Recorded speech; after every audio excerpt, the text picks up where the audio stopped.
So this is another position. In this position, it's White's turn to play, and he needs to find a way to stop this pawn from promotion. So pause this video and give it a try. Okay, I hope you attempted it. So the first move is obviously king d1. Now if he doesn't play b2, then suppose he plays something like king c3, then white will be king c1. It's an easy draw. He'll play moves king to b1, and so he's forced to play king b2 for an attempt to win. Then white will play knight f4. Now black necessarily has to cover this c2 square because otherwise white will simply play to king c2. So this doesn't make any sense. So he's forced to play king c3, otherwise white will play king c2. Now I play knight e2 check. Now if he now he has a few options.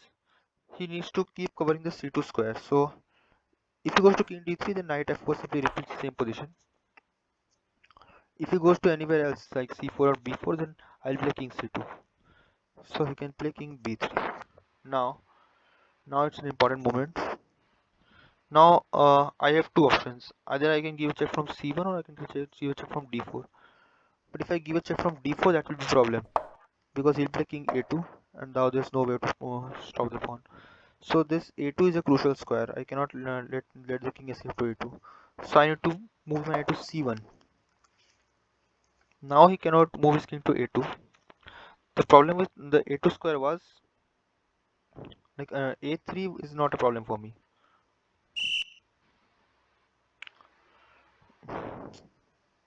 Here a3 is not a problem for me because after king a3 I'll play my king to c2 and the b1 square is not protected. But if his king were on a2, then this b1 square is protected. So I cannot let his king stay on a2. So I played here knight c1 instead of knight d4. If I play knight d4, he'll place king a2, and if I move to king c2, then b1 queen will be a check. Like this is protected from the this square is protected by his king.